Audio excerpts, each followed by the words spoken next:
¿Será que los discursos de odio de las ultraderechas en México están logrando permear en el país? ¿O será que estamos todavía a tiempo de dar esta batalla comunicacional? Acompáñenme, soy Alina Duarte y esto es En Re.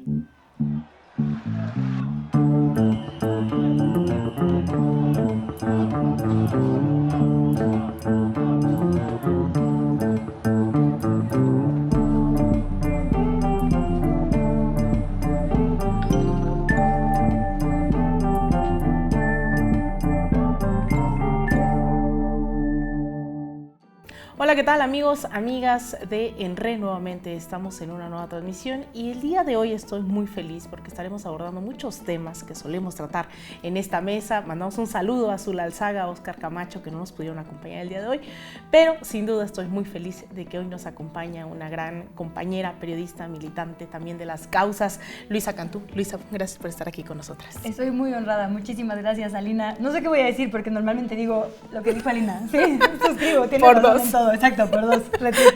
Entonces, bueno, pues, retweet.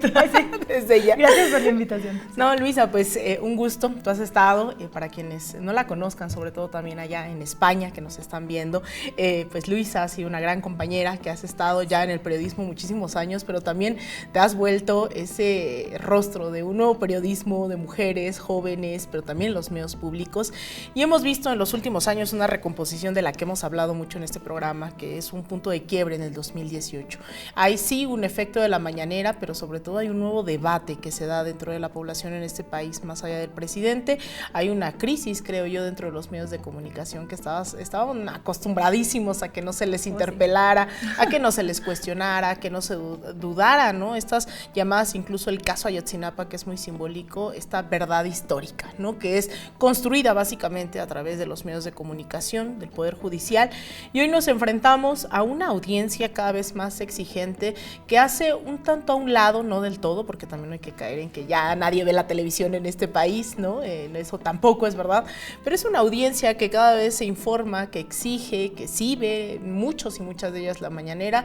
Estamos ante un nuevo panorama. ¿Tú cómo ves esta radiografía post-2018 y también previo, ya estamos a meses de que el presidente López Obrador pues deje la presidencia?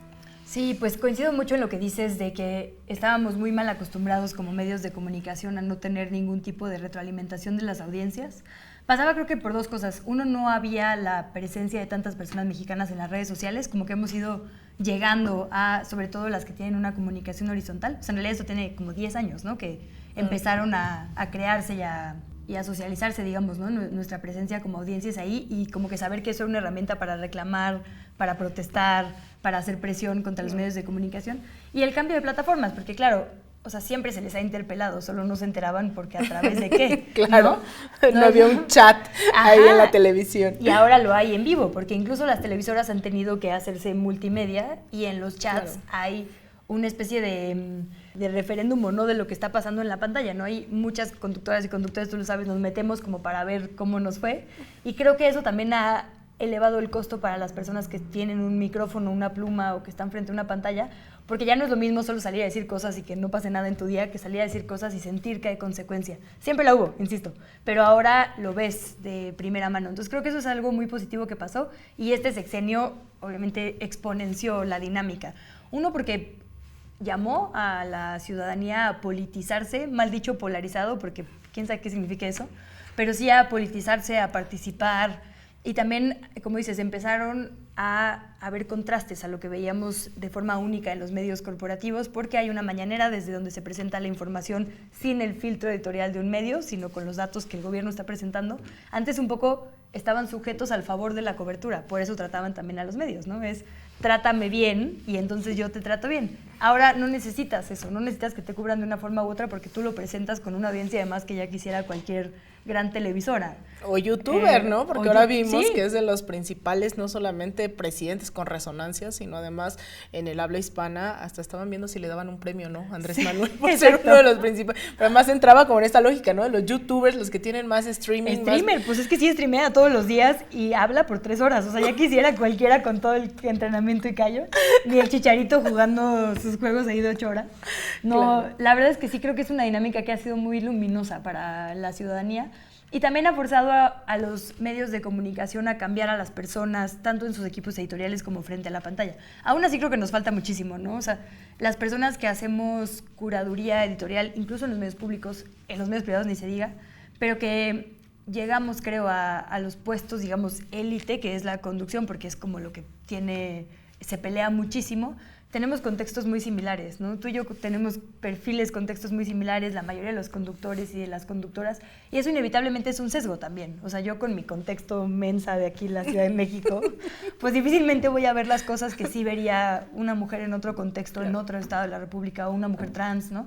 Y creo que es también un reclamo que yo, por ejemplo, he escuchado mucho, ¿no? Como de, sí, está bien bonito que me invites a tu programa el Día de la Visibilidad Trans, pero ¿cuándo me van a dar a mí un espacio a conducir? Claro. Y hemos visto incluso esto que dices, ha sido, yo creo que varios debates que se han puesto durante estos, sobre todo 5 años, y reiteraría esto que dices, no necesariamente es que no haya venido ocurriendo, sino que ahora al menos ya es debate público, ¿no? Sí. O sea, el de si las mujeres trans son trans, ¿no? O sea, son mujeres y son trans y forman parte o no, al grado de que incluso al presidente López Obrador, pues el señalarlo mediáticamente obliga también a que salga nuevamente a la mañanera a decir pocas veces eso, ¿no? Corrige, la verdad es que yo... No, y en estos temas que siguen siendo una deuda, ¿no? Sí, pero sí. bueno, lo que hemos visto es que al menos esta socialización del debate va de ida y vuelta, ¿no? No es nada más esa mañanera diciendo y dictando todo, sino además la misma población termina poniendo en debate todo eso, pero también no hay que obviar que estamos ya en un año electoral, 2024 implicará, yo creo que tendría que pasar algo muy grave como para que Claudia Sheinbaum no sea la próxima presidenta de este país. Está, decimos, nadando de muertito, ¿no? O sea, diga o no diga, las encuestas le favorecen, mientras la oposición, creo que ese es el gran desespero. Y vemos en otros países que justamente a veces se nos convence de que la derecha suele ser democrática, pero fundamentalmente está pensando en cómo desestabilizar, cómo crear fake news, cómo crear mentiras. Ha impuesto a una mujer que pocas tablas políticas tiene y se demuestra todos los días que no está a la altura ni de la derecha ni de absolutamente nada, una Xochitl Gálvez.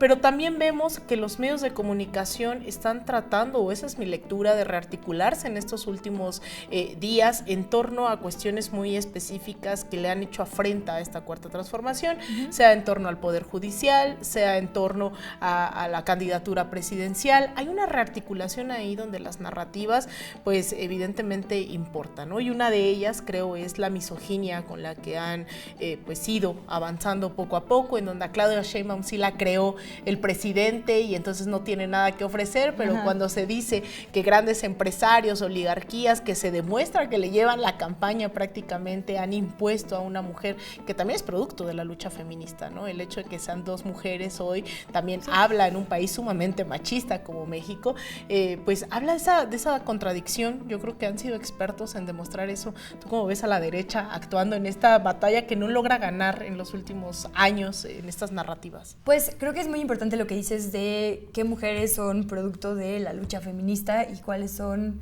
aprovechando la lucha feminista, ¿no? Porque de repente también, yo al principio era muy ese equipo como cualquier mujer es mejor que no mujeres, pero ahora creo que no, porque también solo como dirigir nuestra furia fingiendo darnos como una candidata feminista cuando no hay feminismo, son pues caballos de Troya, ¿no? Entonces yo ahí más bien creería, o sea, Xochitl es, ya sabes, la marca que no contrata empleados LGBT, pero pone su arcoíris en Twitter en junio. Y eso no necesariamente es un triunfo feminista, es a los señores de siempre, a Marco Cortés, a Alito Moreno y a Jesús Zambrano, aprovechando que hay una euforia feminista poniendo a una mujer, ¿no? Pero pues no veo resultado de ninguna lucha ahí, porque además no hemos visto feminismo en las mujeres que también militan, digamos, en esos partidos, militan, tal vez no se va a usar en ese contexto, ¿no? Bueno, que participan en la derecha. Claudia sí, pero Claudia es el resultado de una lucha feminista a la que también atraviesan las causas como una lucha anticlasista, antirracista, o sea, y eso lo vemos desde el grupo político que se formó como líder estudiantil a su alrededor, ¿no? Y todo, o sea, es una lucha que no solo es feminista porque es un término que nos gusta usar ahora porque suena bien, es, digamos, como que alguien que es feminista porque está atravesada también por estas luchas, ¿no? Y creo que eso pasa mucho ahorita en Morena, que en realidad le ponemos el título feminismo a muchas luchas que eso son, porque al final pelear contra el la destrucción del medio ambiente, es feminista, pero es también una lucha de comunidades organizadas. Entonces, como que todo cabe y no. Cuando decimos que Claudia esté ahí es un triunfo de la lucha feminista, pero de toda la gente que es feminista sin nombrarse, porque claro, tiene la lucha antipatriarcal también enraizada, ¿no? Y creo que lo que le está costando tanto a los medios de comunicación es que todas estas luchas son antinatura para ellos, ¿no? Los medios de comunicación no hacen periodismo, son en su mayoría, o sea, creo que más bien tratemos de encontrar una excepción, los grandes, el brazo político de grupos empresariales grandes, que, como decíamos hace un momento, ¿no? Siempre han funcionado dando y dando, y que como tienen 1000 intereses antes, tienen mineras, tienen aviones, tienen bancos, pues más bien este es el brazo para lograr sus objetivos con la clase política, porque pues son medios que tienen mucho alcance, ¿no? Entonces, como que obviamente cualquier lucha que se oponga a la minería, a no sé, el monopolio bancario, a la privatización, pues es una lucha que les estorba. Por eso se reagrupan cuando cualquier campaña o cualquier movimiento amenaza, ¿no? sus intereses.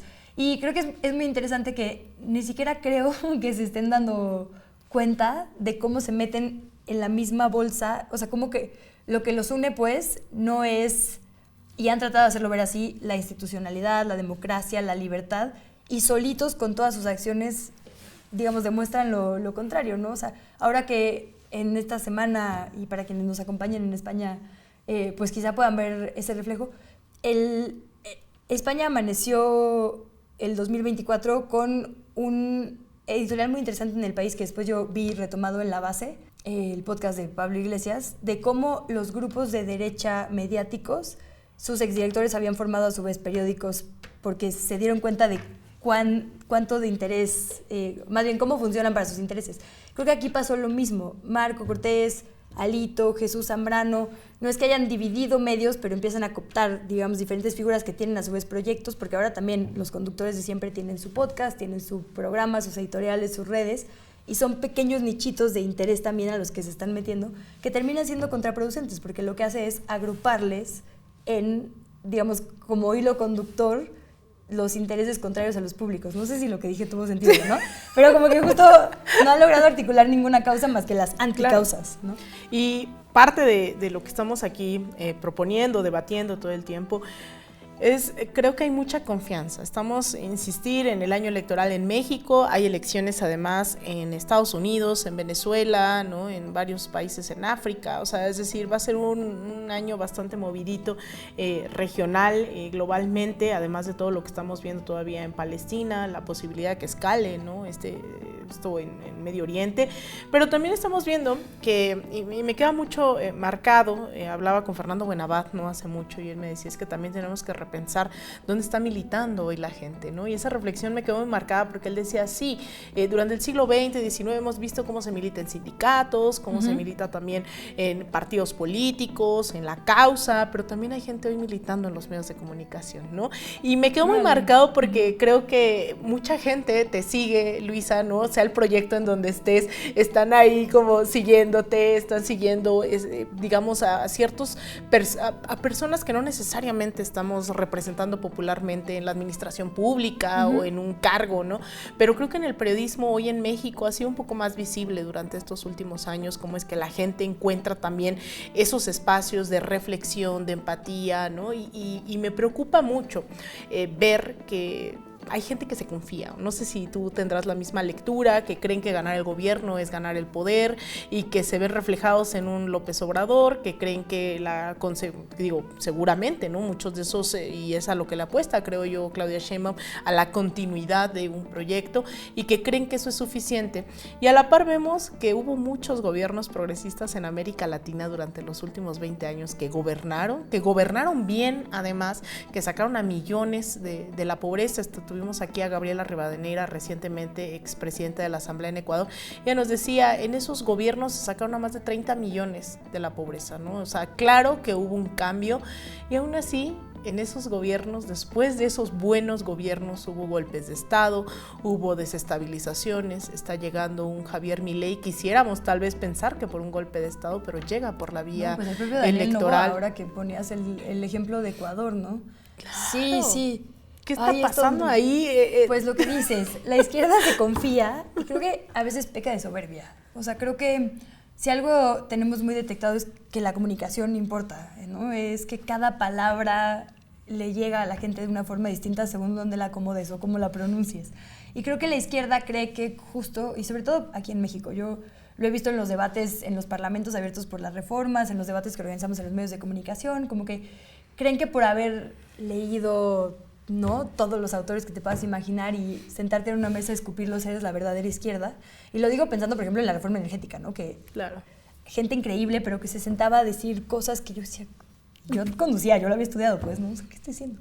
Y en cambio la derecha se sentaba a decir, están matando el medio ambiente y tus hijos, viendo a la cámara, porque además eso lo hacen muy bien, claro, se van a morir por este mundo contaminado. Y ya, a la gente que vio ese programa no se le quedó la explicación técnica increíble sustentada en la 11ª tesis marxista, sino tus hijos se van a morir ahogados en contaminación. No importa si no es cierto. La derecha claro, justo tiene como manual la manipulación, ¿no? A través de hablarle a tu entraña. Y creo que eso es un poco lo que pasó en Argentina, ¿no? La gente sabía que Milei era un desquiciado, lo sabe, pues, o sea, que no, solo necesitaban a alguien que les diera una solución fácil. Y creo que un poco eso pasó en Ecuador. Justo tuve una entrevista hace no mucho que le preguntaba a la periodista de allá, pero ¿y por qué ganó? Si era tan claro que ya no querían, o sea, todo el estallido, digamos, de los últimos meses previo a esta declaratoria de... ¿Cómo? Estado de excepción. Bueno, esta excepción ya había habido muchas, pero ahora es una nueva, ¿no? Como de control... Bueno, esa fue la que pusieron sobre la mesa, no sé si le agregaron algo más, pero... O sea, esta excepción había habido como en muchos momentos y ahora se llama como de control... ejército interno, estado terrorista, o sea, como un momento como mucho más, digamos, el siguiente paso, según claro. Entiendo. Ajá. Y como que lo que yo le decía es, pero entonces, ¿por qué ganó este presidente que tiene un mes y medio y hay un nuevo estallido popular? Si como que justo es el mismo enojo claro. De la gente anterior en todos los estallidos anteriores, que es la privatización de lo público, ¿no? El cero garantía de derechos, fórmula. Todo. Y justo me decía, porque él habló mejor, ¿no? O sea, porque les prometió cosas mejor. Y en ese sentido creo que es muy importante lo que dices. La izquierda está muy confiada en los resultados que no necesariamente se están socializando de la forma que creen. Esto que salieron 30 millones de la pobreza, pues a lo mejor no todo el mundo lo está digiriendo o entendiendo la magnitud, porque del otro lado está el youtuber chistoso diciéndote, ¿no?, los chumeles de nuestro mundo. Claro.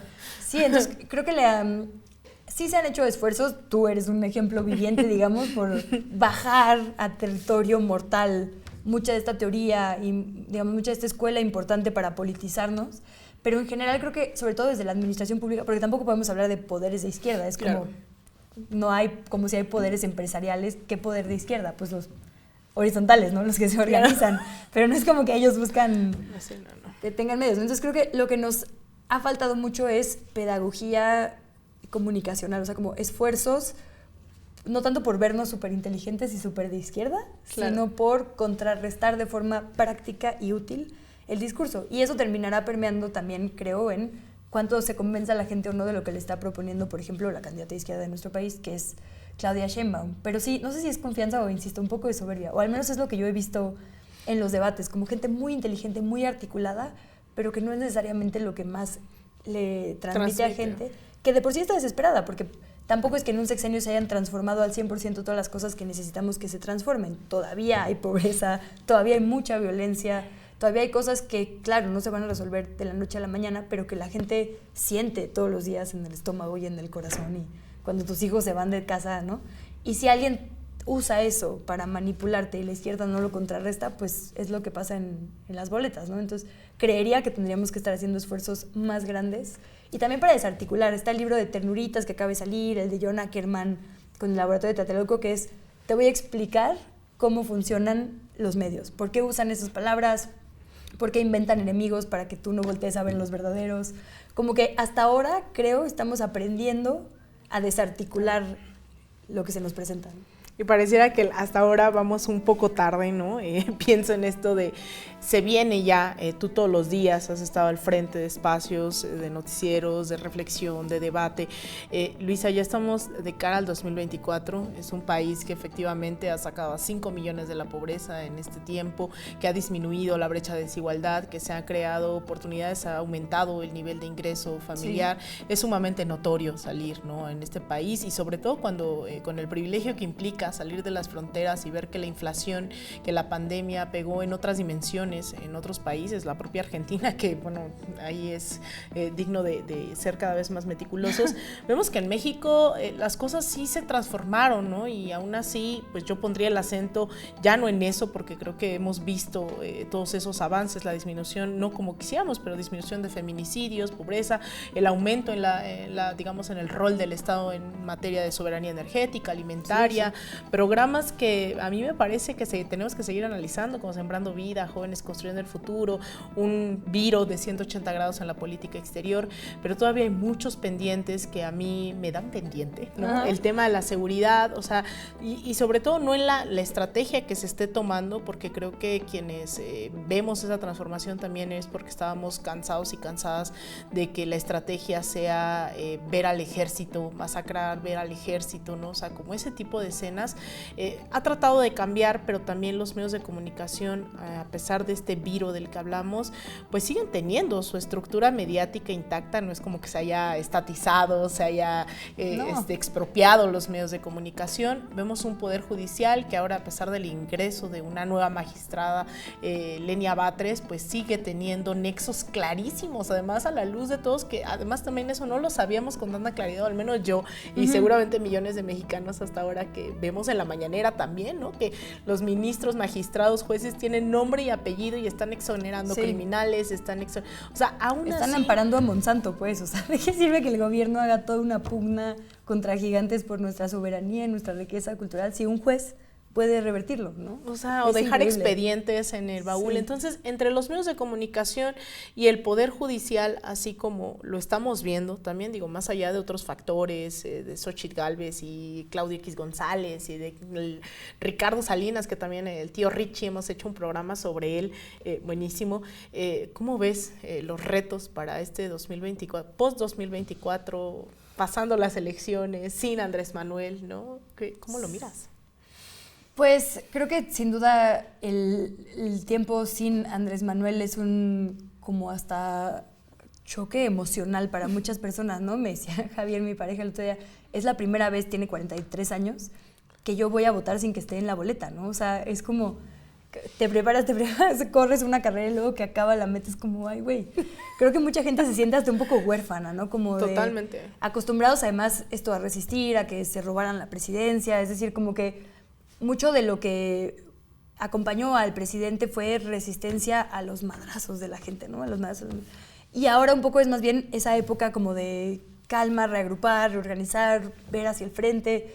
Entonces creo que sin duda estamos mejor que como llegamos, o sea, en muchos sentidos que tú ya has apuntado, pero también como en nuestra propia conciencia de nuestro poder como ciudadanía, ¿no? Creo que estamos tan acostumbrados a que se nos rebajara a unos grupos mucho más que a otros, pero justo creo que son los que se ha impulsado como resaltar su dignidad, porque justo se trataba de hacerles sentir como que no podían opinar, como que no eran dignos y dignas de derechos, como que no se merecían, o sea, desde un área verde enfrente de su casa hasta votar, decidir, quejarse, ¿no? O sea, como el gobierno le hacía un favor a la ciudadanía medio, dándoles cualquier migaja, siendo ellos unos saqueadores del Estado, ¿no? Entonces como que creo que la gente ha empezado a sentir como eso siempre estuvo mal. Digo, siempre supo que no estaba bien, pero ahora que tienen como más herramientas, creo yo, ¿no? Exacto, ¿no? Mucho más organización, incluso, pues sí, un aire como renovado de exigencia, porque también cansa, ¿no? Y veníamos en este país de masacres estudiantiles, represiones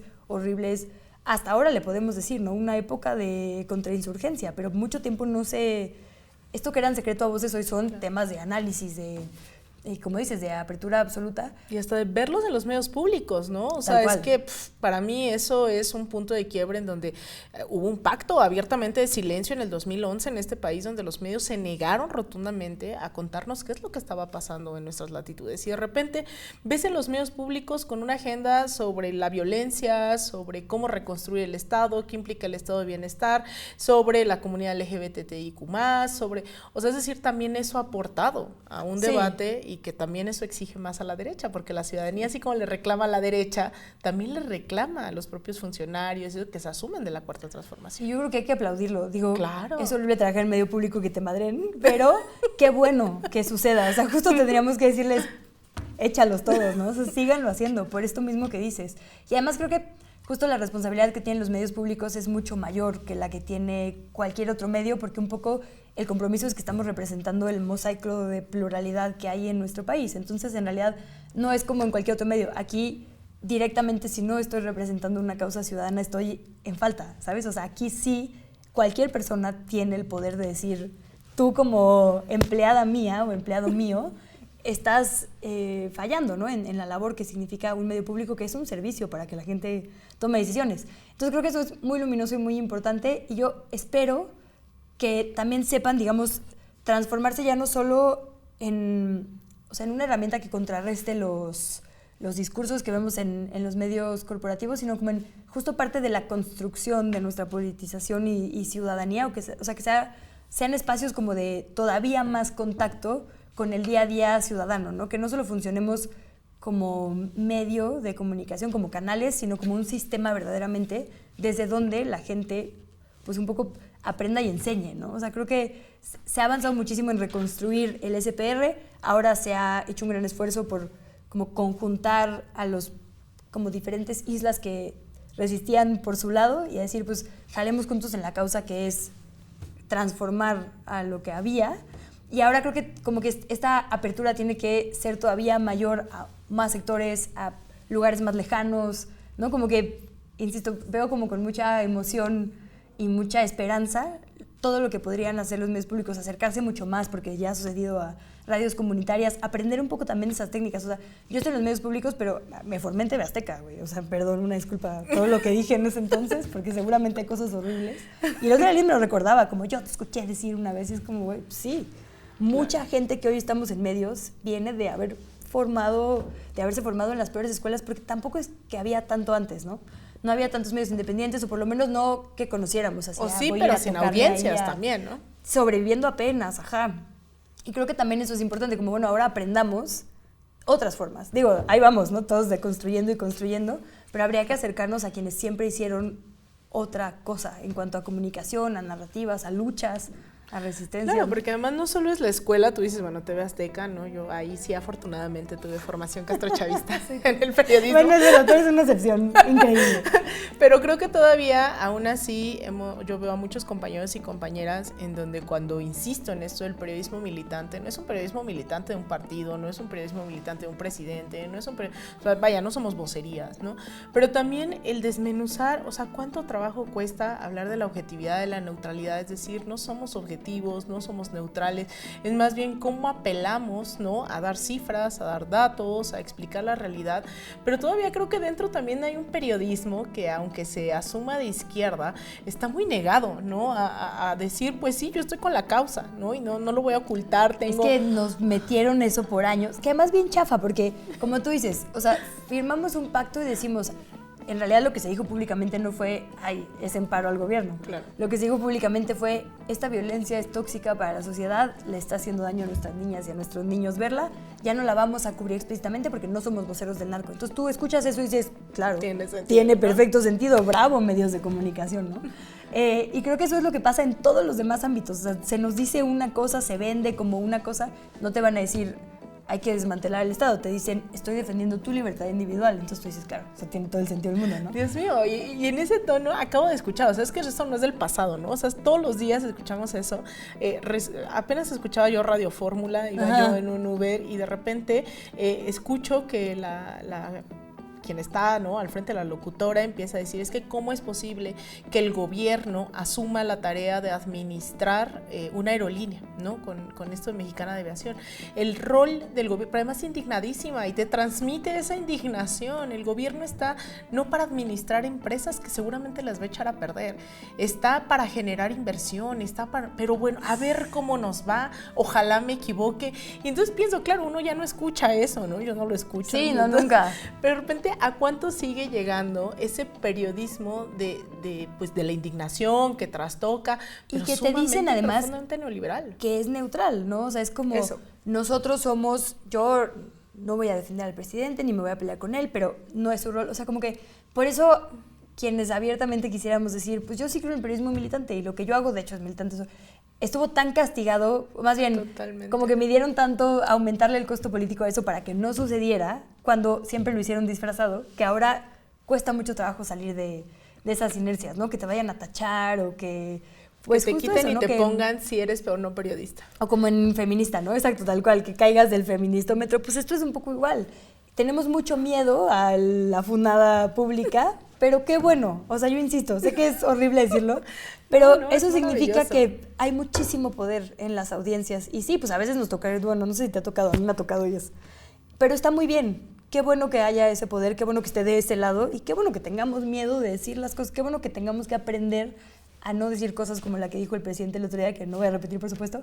Pero claro, es verdad que son otra generación, es verdad que todos aprendimos de una forma, hay quienes llevan más años siendo como son y otros que llevamos menos, pero ya no son tiempos para no ponernos a la altura, ¿no? Nos falta más camino a unos que a otros, pero hay que hacerlo, o sea, hay que empezar ese camino, no hay más. Y que yo con eso me gustaría ir ya cerrando, he visto, ¿no? Yo recuerdo hace 3, 4 años que empezaba yo como en estos medios independientes, canales de YouTube, ¿no? Que ha sido todo un boom y todo más allá de las líneas editoriales que son polémicas, que nos caigan bien, nos caigan mal, en Sin Censura, por ejemplo, ¿no? Que pues tienen millones de personas de audiencia, ¿no? En los canales de YouTube. Y he visto yo, sobre todo en estos espacios que tienes ese feedback, ¿no? A través de YouTube, a través de las redes sociales también, más allá de que si es unidireccional la tele, la gente asume las redes sociales y sabe que se puede meter a comentar lo que sea, ¿no? Que si por qué me tatué, que por qué me perforé la nariz, ¿no? O sea, han hecho, o sea, estás en ese escenario y yo veo, ¿no? Cómo la gente también ha transformado. Yo recuerdo hace unos años todavía que la gente decía, Alina, ¿por qué insistes en hablar de otros países teniendo tantos problemas en México? Es que ¿por qué nos tiene que importar Bolivia? Mejor, ¿qué opinas de no sé qué? Es que ¿por qué?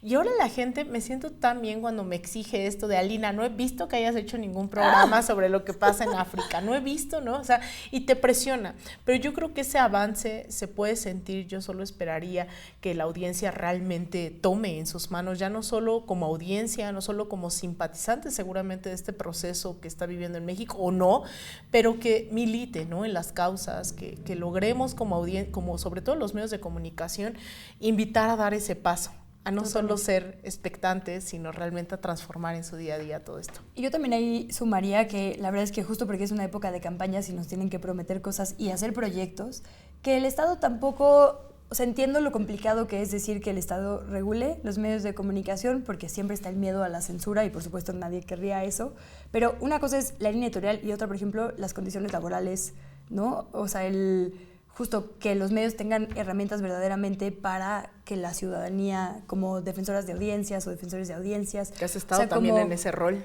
Sí, es que eso cambia la relación de poder completamente. Entonces, claro, yo como país no voy a meterme a tu línea editorial y regular eso porque eso no es lo que está pidiendo y por supuesto tendríamos que estar en contra, pero como empresa que funciona dando un servicio público, por supuesto que el Estado tendría que meterse.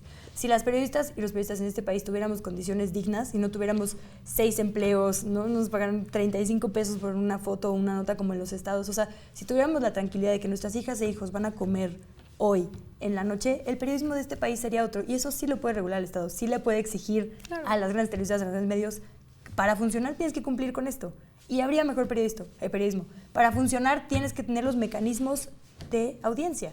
Una persona defensora, un abogado de las audiencias, y si no, no funcionas. No les estás diciendo qué decir, no estás metiéndote, estás garantizando los derechos de información y a ser informados de todas las personas. Y creo que no hay que tenerle miedo a decir, el Estado puede y debe meterse en eso, porque también es una forma de poner cada responsabilidad.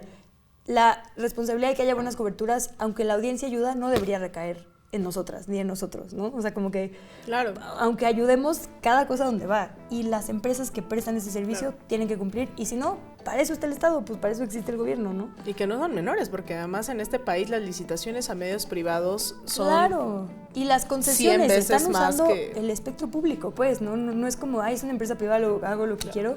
Uno, no, porque haces lo que quieres bajo la ley, que tendría que tener restricciones. Y dos, con un espectro que es público, ¿no?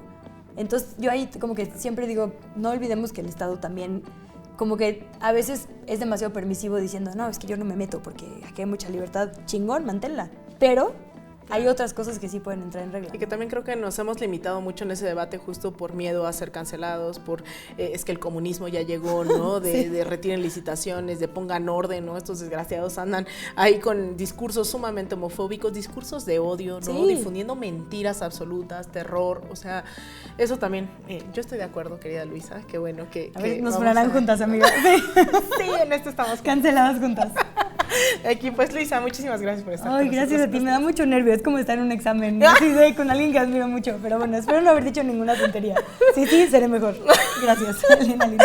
Muchas gracias, Luisa, pues como podrán ver, Luisa, una gran compañera, también ahí parte de este, pues yo sí diría, Luisa, de este liderazgo que se está dando dentro del nuevo periodismo, que le estamos apostando un periodismo ético, pero también militante de las causas, insistir en las causas, no solamente militar, porque sí, sino en las causas, abiertamente feminista, ¿no? Comprometida y también asumiendo que tenemos muchos retos con esas audiencias que cada vez exigen más, que cada vez nos cuestionan más, y yo soy de tu equipo, ¿no? Qué maravilla, sea para bien o sea para mal, saber que las audiencias exigen que seamos comprometidos, que estemos ahí al frente, así que pues una delicia platicar contigo siempre. Toda mía. Muchas gracias, Alina, y a quienes nos acompañaron, por supuesto.